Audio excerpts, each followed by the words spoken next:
এবার সিরাজগঞ্জের লক্ষ্যমাত্রার চেয়ে বেশি সরিষা চাষ হয়েছে। পাশাপাশি সরিষা ফুল থেকে মধু সংগ্রহ ব্যস্ত সময় কাটাচ্ছে মৌয়ালদের।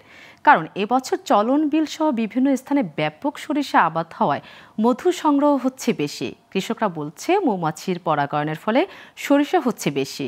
আর সরিষা ও মধু উৎপাদন বাড়াতে সব ধরনের সহযোগিতা পরামর্শ দিচ্ছে কৃষি বিভাগ। সিরাজগঞ্জ থেকে আশাফুল ইসলামের তথ্যচিত্রে ডেস্ক রিপোর্ট। এই বছর চলন বিল সহ সিরাজগঞ্জের প্রায় অধিকাংশ উপজেলায় ব্যাপক সরিষা চাষ করেছে কৃষকরা। তাই দূর দূরান্ত থেকে আসা মৌচাষীদের পদচারণায় মুখরিত শস্য ভাণ্ডার খ্যাত এই জনপদ। মাঠের পাশেই বসানো হয়েছে কয়েকশো মৌবক্স। কৃষকরা জানান মৌমাছির কারণে পরাগায়ন বেশি হয়, তাই এবছর সরিষার ফলন আরো ভালো হবে বলে আশা তাদের।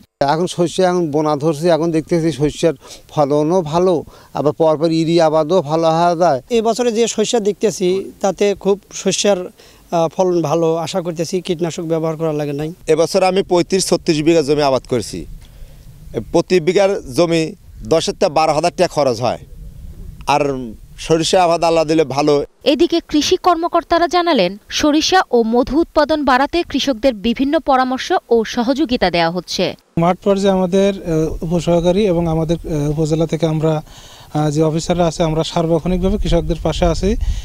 তারা যাতে নির্বিঘ্নে সার এবং বীজ পেয়েছে এবং আবহাওয়া ভালো থাকা এবং পর্যন্ত ফলন খুবই ভালো। আশা করছি যদি আবহাওয়া ভালো থাকে তাহলে কৃষক ভাইরা ভালো ফলন পাবে। যে সরিষা হয়েছে তাতে আশা করছি আমি একটা হিসাব করেছি যে আমাদের সিরাজগঞ্জ জেলায় প্রায় 1100 কোটি টাকার সরিষা উৎপাদন হবে। পাশাপাশি সরিষার জমি থেকে মধু হচ্ছে। গত বছর আমাদের 382 হেক্টর জমিতে আমাদের 382 মেট্রিক টন মধু উৎপাদন হয়েছিল। এবার আশা করছি এটা আমাদের 400 মেট্রিক টন পার হয়ে যাবে। চলতি বছর সিরাজগঞ্জে সরিষা আবাদ হয়েছে 87,125 হেক্টর জমিতে। Global television news desk.